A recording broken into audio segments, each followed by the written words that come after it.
성경에 있는 모든 말씀들이 다 소중하고 귀한 말씀이지만 저는 특별히 이 베드로전서 2장 오늘 본문의 말씀을 많이 좋아합니다.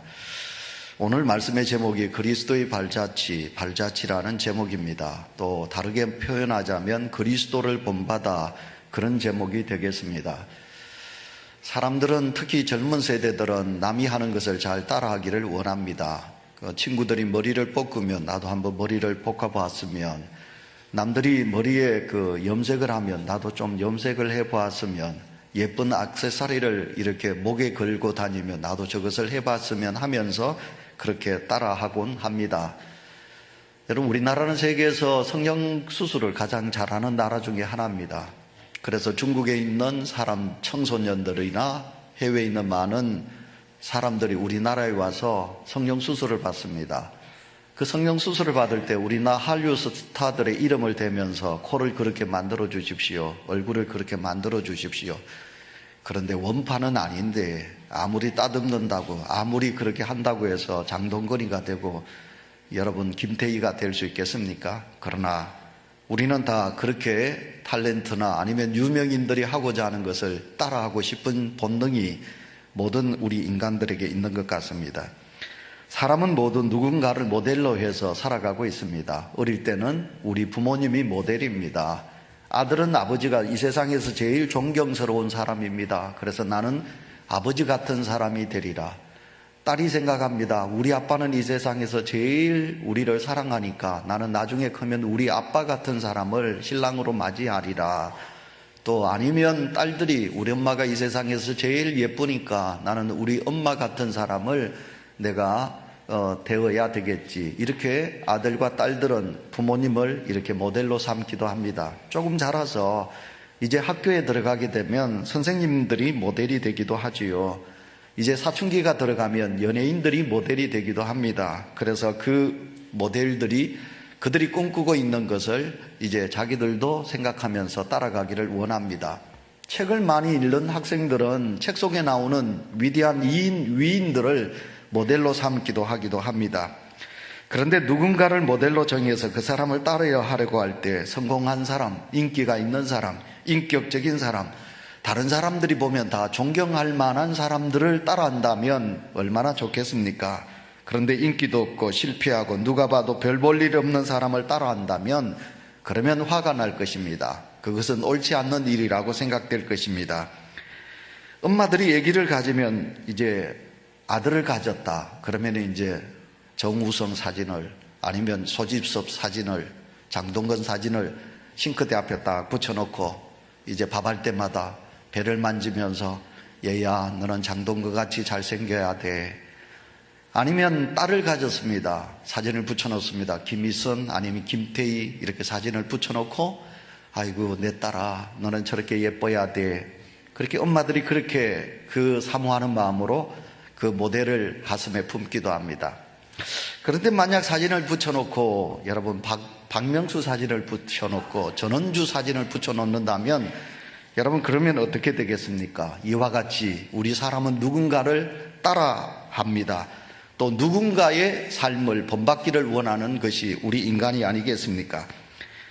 그리스도인은 그리스도를 따르는 사람들입니다. 성도 여러분이요, 그리스도를 흉내내고 그리스도가 하신 것처럼 하는 사람을 우리는 그리스도인이라 그렇게 말합니다. 세상에서 연예인들이나 유명한 사람을 따르는 것, 그 겉모습이나 꾸미고 다니는 것 따라하지만, 그러나 예수 그리스도를 믿는 성도는 예수 그리스도의 삶과 그의 고난과 그의 죽으심과 그의 믿음과 사랑을 따라하는 사람이 바로 예수 그리스도를 믿는 성도의 삶이 아니겠습니까? 예수처럼 사랑하면서 우리도 예수처럼 이 세상에서 사랑하면서 우리는 사셔야 됩니다. 예수처럼 그렇게 희생하면서 우리도 남을 위하여 봉사하는 삶을 우리는 사셔야 합니다. 예수님처럼 남을 위로하고 힘들고 어려운 자들에게 다가가서 그들의 손을 잡아주며 그들을 위로하는 사람이 바로 예수 그리스도를 믿는 사람이라고 말할 수 있습니다.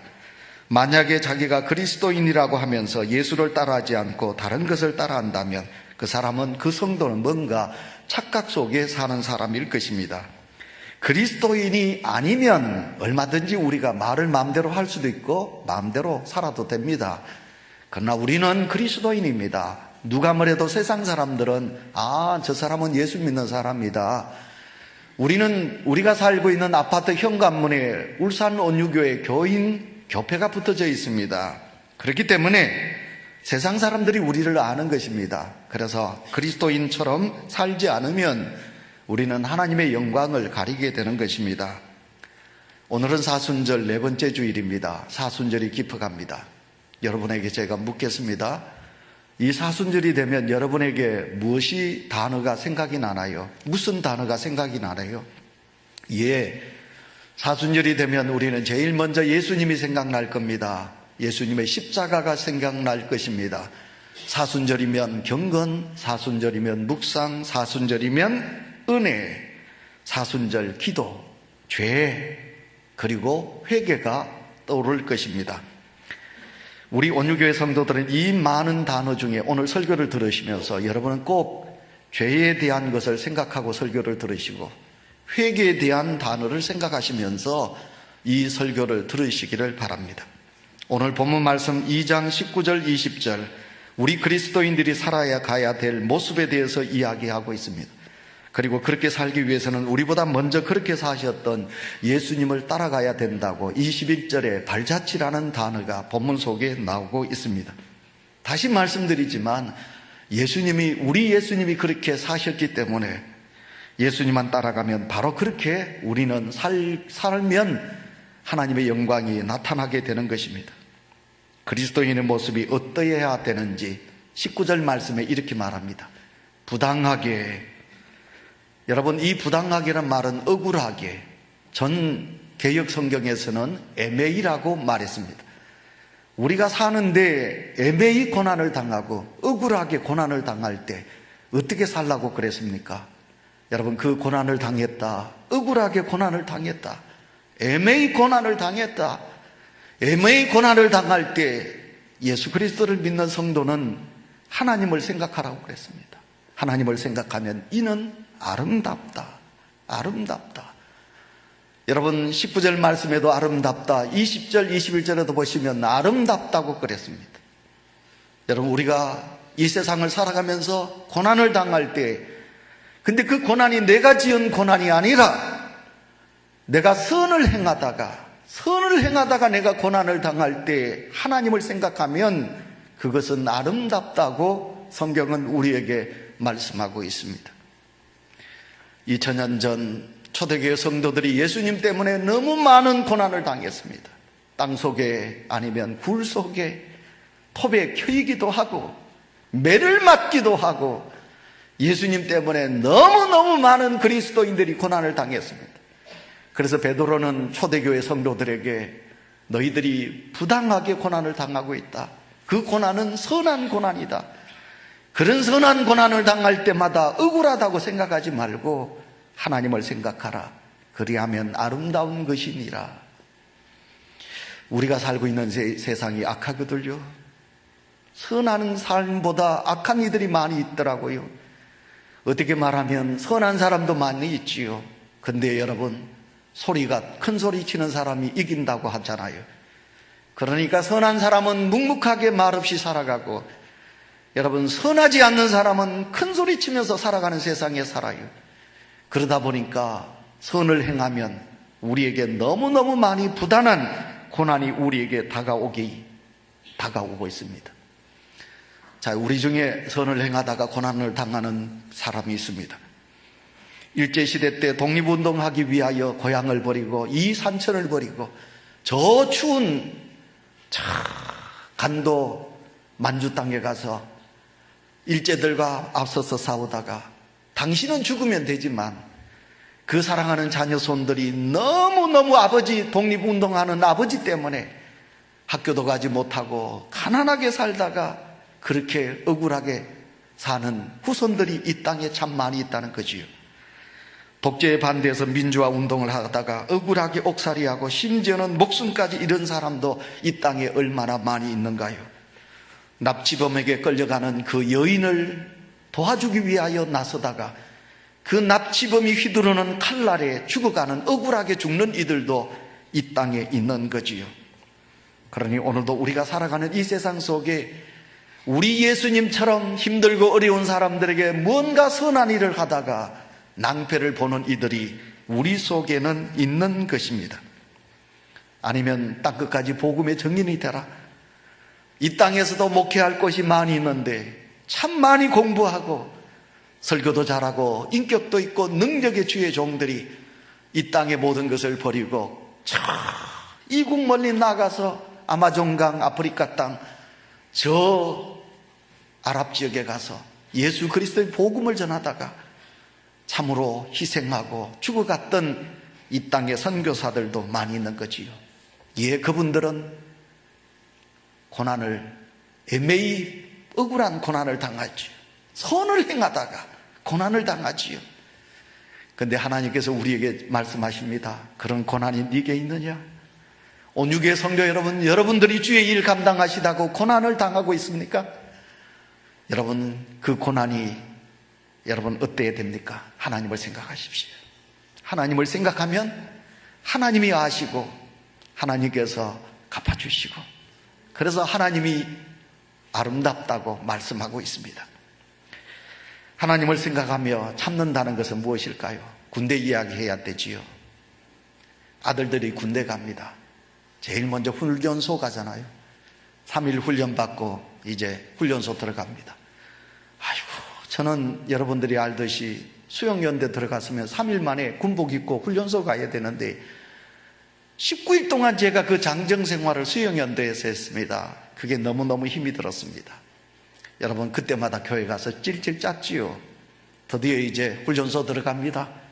군기가 들어가고 기압이 있고, 그렇게 잠 많은 그 어린 20살 나이에 6시 되면 왜 이제 점호 나팔이 붑니다. 그러면 그 추운 겨울날 영하 15도 우통을 벗고 잠을 이기면서 달달 떨면서 구보를 합니다. 그때 힘들지. 그 힘든 훈련병들이 누구를 생각하나요? 엄마를 생각하지요. 우리 엄마. 각계전투 황산벌 눈이 녹아서 온 땅이 벌겋습니다. 머리부터 발끝까지 기고, 누워서 기고, 그러다 보면 머리부터 발끝까지 황토구로 가득 차지요. 그러면 그 힘든 훈련을 받으면서 누구를 생각하나요? 엄마를 생각하면서 그 고난을 참고 이기지요. 나는 잘못한 것 없는데 옆에 놈이 실수해가지고 군기를 기압을 받습니다. 매를 맞기도 했지요, 옛날에는. 그러면 그때마다 누구를 생각하나요? 엄마를 생각하면서 고난을 이깁니다. 그래서 드디어 병장이 되고 드디어 제대를 하게 됩니다. 옛날 제가 있던 교회 장로님이 아버지가 간암으로 죽어갑니다. 그 딸 대학교 1학년밖에 안 되는 미리나 여대생이 아빠를 위하여 서울 아산병원에서 제가 기도를 하는데 달달달달달달달 뜹니다. 수술실이 들어가는데 이 미리나가 대학교 1학년밖에 안 되는 여대생이 달달달 뜹니다. 두려워서. 그때 그 박권사님이 미리나의 손을 잡고 미리나야 두려워하지 말라. 네 수술실에 들어가면서 너는 지금 오직 네 머릿속에 우리를 위하여 골고다 언덕 위에서 십자가를 지신 예수님을 생각해야 된다.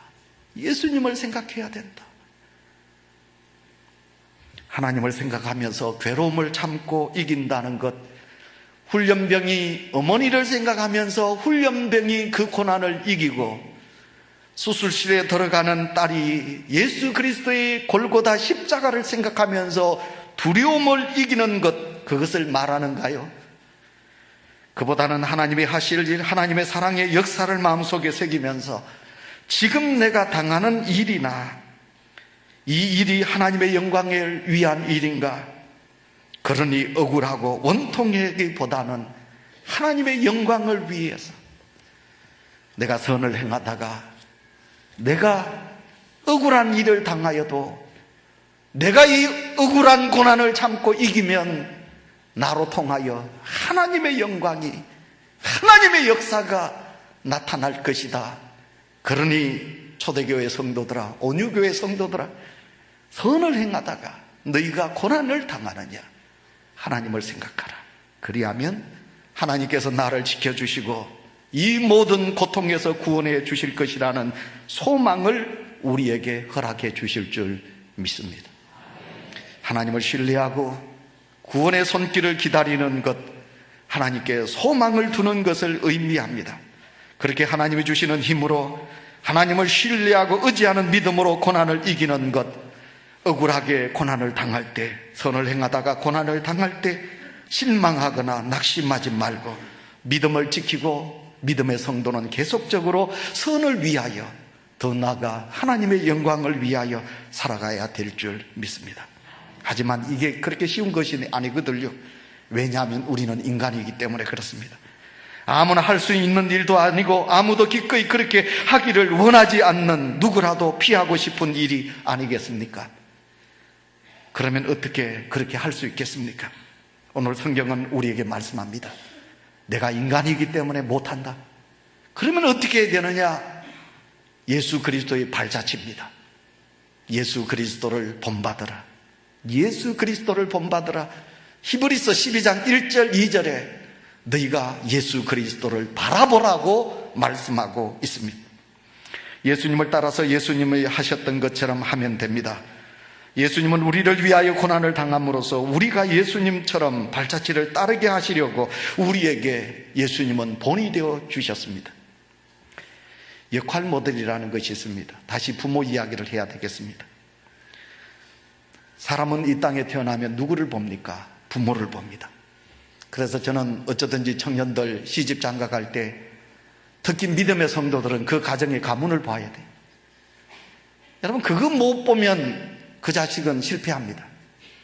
아무리 세상의 학문을 잘 배운다 할지라도 가정의 예법과 기초질서, 가정의 교훈이 여러분 있지 않는 가정은 안 됩니다. 그래서 우리는 역할 모델이라는 것이 무엇입니까? 아들이 또 이제 태어났습니다. 잘합니다. 무의식 중에 아빠 하는 말 다 듣습니다. 아빠가 하는 행동 다 봅니다. 근데 이 아빠가 술을 먹습니다. 먹고 와가지고 막 엄마를 막 때립니다. 아들은 이불을 덮어쓰고 초조 크면서 사춘기를 접으면서 나는 절대로 아빠 같은 사람이 안 될 거야. 나는 술을 먹지 않을 거야. 나는 나중에 장가가도 내 아내를 때리지 않을 거야. 그런데 무의식 속에 그게 다 잠재되어 버립니다. 자기를 만들어 버립니다. 아버지 같은 아들이 됩니다. 장가를 갔습니다. 술을 먹습니다. 자기 아내를 때립니다. 여러분, 이것이 역할 모델이라는 것입니다. 제가 어제 저녁에 지혜한테 문자를 보냈거든요. 지혜야, 전하초등학교 남자 선생 몇 명이야? 여러분, 전하초등학교의 여자 선생님은 40명 정도 되고요, 남자 선생님은 14명밖에 안 된대요. 근데 이 전하초등학교는 전국에서 남자 선생님이 제일 많은 것 같다고 지혜가 그래요. 근데 여러분, 서울의 강남이라든지요, 이런 많은 학교들이, 서울 근교에 있는 학교들 초등학교에는요, 남자 선생님이 2명밖에 없는 학교들이 많이 있대요. 그러니까 이 아이들이 학교를 가요. 평소에 집에서도 아빠 얼굴 잘 못 보는데 일어나면 아빠는 학교 가버렸고, 출근해 버렸고, 그리고 잠이 들면 아빠가 그때 퇴근하고, 근데 학교 가면 남자 선생님은 없어. 그래서 요즘 우리 아이들이, 남자아이들이 여성화되어 간다는 거예요. 이게 무슨 말씀입니까? 여러분, 그 분을 보고 내가 배우는 거예요. 그 사람에게서 내가 뭔가를 얻는 거지요. 아버지에게서 아들이, 아버지는 이렇게 되는 거구나, 남자는 이런 거구나, 딸들은 어머니는 이렇게 사는 거구나, 여자는 이렇게 살아야 되는 거구나, 우리가 배우는 것이지요. 아무튼 우리 그리스도인들에게 있어서 여러분, 역할 모델은 예수님 아니겠습니까? 예수님을 믿는 온유교회 성도 여러분, 예수님은 어떻게 사셨는가? 예수님이 사셨던 것처럼 우리도 살아야 되고, 예수님이 하셨던 것처럼 우리가 그렇게 해야 되고, 예수님이 하신 일 중에 특별히 억울하게, 오늘 성경을 보십시오. 22절, 그는 죄를 범하지 아니하시고 그 입에 거짓도 없으시며, 계속해서 23절부터 계속해서 말합니다. 대속에 우리 주님은 아무 죄도 없으신데, 그 주님은 아무 죄도 없으신데, 그 주님은 우리 때문에, 나 때문에 고난당하시고, 나 때문에 억울하게 매를 맞으시고, 나 때문에 억울하게 수치와 욕을 당하시고, 예수님은 나 때문에 골고다 언덕 위에서 십자가에 달려 죽으셨다는 것입니다. 그 예수 그리스도의 고난은, 그 고난은 당신의 죄가 아니라는 거예요. 인류의 모든 죄를 대속하시기 위하여 우리 주님은 그렇게 십자가에 달려 죽으셨다는 것이에요. 성경은 분명하게 말씀합니다. 죄를 짓고 매를 맞으면서 참으면 그것은 무슨 자랑이 되겠느냐. 하지만 예수님은 그런 경우는 아니었습니다. 그는 죄를 지으시는 일도 없고 그의 입에서는 아무런 거짓도 찾아볼 수가 없었습니다. 하지만 그분은 그 모든 모욕을 당하셨습니다. 고난을 당하셨습니다. 사순절 십자가 절기가 아닙니까? 우리는 이 절기 속에 우리 주님이 당하신 고난을 생각하셔야 합니다. 우리 주님은 그렇게 수치와 모욕을 받으셨습니다. 그러나 모욕을 모욕으로 갚지 않으셨습니다. 고난을 당하셨으나 위협도 하지 않으셨고 정의롭게 심판하시지도 아니하셨고, 우리 주님은 묵묵히 그 십자가 위에서 달려 죽으신 것입니다. 여러분, 이것이 얼마나 어려운 것입니까? 내가 당하는데 내가 당한 만큼 내가 직접 갚아줘야 직성이 풀리지 않습니까?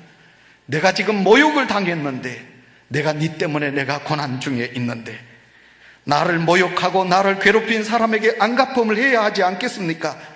복수를 해야, 내가 이 말을 들었으면 나도 그 말을 뱉어야 내 분이 풀릴 뿐만 아니라 그게 옳은 일이라고 생각할 것입니다.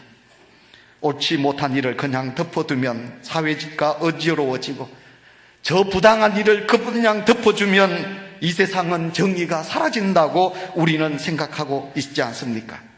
그런데 왜 예수님은 그러셨을까요? 왜 예수님은 그렇게 묵묵히 아무 말도 하지 않으시고, 예수님은 그렇게 고난과 수치를 받으시고 그렇게 십자가에 달려 죽으셨을까요? 예수님은 다른 사람들에게 억울하고 고난당하고 정의가 무너지고 약한 자가 힘들고 어렵게 살아가면 그들은 그냥 두지 않으셨습니다. 예수님은 성전에 가셔서 장사치들을 다 엎으셨습니다. 힘없고 약한 자들의 이웃을 돌아보면서 의를 위하여 핍박을 받는 자가 복이 있다고 말씀하여 주셨습니다. 예수님은 바리새인들과 사두개인들을 향하여 회칠한 무덤 같다고, 그렇게 독사의 자식들이라고 예수님은 그들을 무참히 꾸짖기도 하셨습니다. 그런데 예수님은 자기 자신, 당신을 향하여 고난당하고 당신을 향하여 모욕하고 당신을 향하여 가진 괴로움을 주어도 우리 주님은 거기에 대해서는 아무 항변도 하지 않으셨다는 사실입니다. 마지막에 십자가에 달려 죽으시면서, 아버지, 저 사람들을 용서하여 주십시오. 저 사람들은 자기네가 무슨 일을 하는지 알지 못합니다. 용서하여 달라고 그 기도를 하시고 우리 주님은 십자가 위에서 죽으셨습니다. 예수님은 우리에게 보여주시는 것은 무엇입니까? 간단하게 악을 악으로 갚지 말거라. 간단히 말하면 복수하지 말거라. 정의를 세우는 것과 개인적으로 당한 일에 대해서 복수하는 것과는 전혀 별개의 것이니라. 오늘도 우리가 선을 하다가 억울하게 고난을 당할 때 우리는 생각합니다. 내가 모욕을 당했고 그 일 때문에 내가 보복을 해야 하지 않는가라고 생각합니다. 여러분, 이건 이론상으로 맞지 않는 것입니다. 그 속에는 여러분, 하나님의 영광을 빙자한 자기 목적인 것이요, 자기 개인적인 것이요. 실제로 벌어지고 있는 일들을 여러분 보십시오. 정의의 이름으로 개인적인 보복을 하는 경우가 얼마나 많이 있습니까? 다 명분은 있지요. 그런데 그게 자기 일에 대한 경우가 너무 많이 있는 거지요. 나란 존재, 내가 모욕을 당했고 내 자존심이 상하고, 그리고 내가 이렇게 소외당했다. 자기중심적인 생각이 우리의 생각 속에 너무 많이 있는 거지요. 어제도 여러분 뉴스를 보셨나요? 요즘 우리나라에 보복운전이라는 게 있어요. 여러분, 정말 이 세상이 왜 이렇게 조그만한 일에 분노하고 화를 내고 이렇게 과격한지요? 이게 우리 예수 그리스도를 믿는 성도들에게도 있지요. 조그만한 일에도 우리는 혈기가 왕성하고 신경질을 내고, 어제 뉴스에도 보면 여러분, 그 외제차의 택시기사가 5분간이나 그 본네트 위에서 올려져 가지고 두려움에 떠는 모습을 우리가 보셨습니다. 우리나라의 이 보복 운전, 어떤 승용차가 신호 대기를 기다리고 있는 택시 오토바이를 120km로 달려와 가지고 그 오토바이를 때렸습니다. 오토바이 기사는 공중에 5m 뛰어올라서 그 자리에서 적사하고 말았습니다. 경찰이 잡았습니다. 당신 왜 그랬느냐고. 그랬더니 그 사람이 뭐라 그랬는지 압니까? 저 오토바이 기사가 아까부터 계속 내 앞에서 쫄랑쫄랑 나를 괴롭히고 빨리 가지도 않고 나를 힘들게 했다고. 그래서 자기가 150km로 달려서 그 오토바이 기사를 때려 죽인 겁니다. 우리가 살아가는 세상에 이런 일들이 있을 수 있겠다라고 생각하지만 이런 일은 우리가 잊지 말아야 될 일이 아니겠습니까? 다시 말씀드립니다. 오늘도 우리가 예수 그리스도를 믿으면서 내게 고난이 찾아왔을 때, 그 고난이 부당하게, 억울하게, 그리고 애매히 내가 고난을 당할 때, 그때는 성경은 말합니다. 하나님을 생각하라. 그리하면 아름답다. 왜 그렇습니까? 하나님이 갚아주신다는 것입니다. 우리가 복수하는 것, 정의의 이름으로 불의를 행하게 될 수는 있지만 하나님은 그렇지 않으십니다.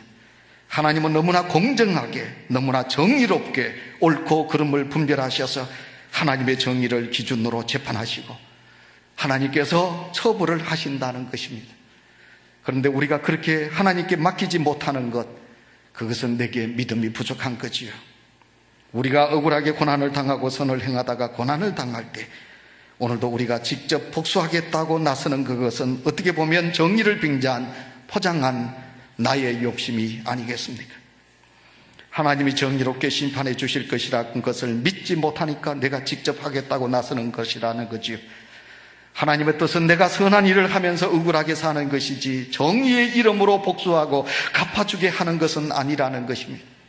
오히려 억울하고 분해도 나를 그렇게 억울하고 분하게 만든 사람까지도 용서하고 그를 위해서 기도하며 그의 죄까지도 내가 대신 지고자 나는 그냥 억울하고 분한 것을 참고 이겨내게 나간다면 오늘 성경은 우리에게 아름답다, 아름답다, 그렇게 말씀합니다. 바로 예수님이 우리에게 그렇게 보여주셨기 때문에 그렇습니다.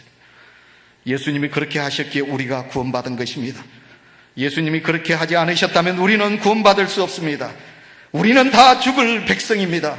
우리는 다 심판을 면하지 못하고 다 죽을 백성입니다. 그런데 예수님이 아무 말도 하시지 않으셨습니다. 내 죄를 따지지도 않으셨습니다. 예수님은 그냥 혼자 당신이 모든 죄를 다 덮으시고 우리 주님은 십자가를 짊어지고 골고다 언덕으로 가셨습니다. 그리고 그 골고다 언덕 위에서 예수님은 아무 말도 하시지 않으시고 십자가에 달려 죽으셨습니다. 당신이 그렇게 죽으셨기에, 십자가의 고난을 당하셨기에 오늘 내가 있는 것입니다. 그래서 우리가 구원받은 것입니다. 그러니 그리스도인이 우리도 예수님처럼 그렇게 사셔야 된다, 그 말입니다. 말씀을 맺으면서 성도 여러분, 대중가사 가요 속에, 글자 속에, 단어 속에 살다 보면 그러나요? 살다 보면 참 속상한 일이 많다지요. 살다 보면 억울하고 답답한 일이 많다지요. 살다 보면 내가 괴로움을 당할 때도 많다지요. 살다 보면 그런 일이 참 많다지요. 그러나 여러분 어떡합니까? 우리는 그리스도인 아닙니까? 우리 주님을 믿는 성도가 아니십니까? 나는 참고 용서해야 합니다. 내 원통함은 하나님이 풀어주실 것입니다. 내 속은 아무것도 모른다고 말하지 마세요. 내 속을 누가 알아주나? 남편이 아나, 내 자식이 아나, 내 아내가 아나. 모른다고 말하지 마세요. 예수 그리스도를 믿는 성도는 내 속은 하나님이 아신다. 내 마음은 하나님이 아신다. 내 슬픔과 내 억울함은 하나님이 지금도 알고 계신다. 하나님께서 갚아주시리라. 하나님께서 이루어 주시리라. 이것이 그리스도인입니다. 이것이 그리스도를 본받고 살아가는 성도의 삶이라 그런 것입니다. 하나님 아버지, 십자가의 절기가 깊어지는 사순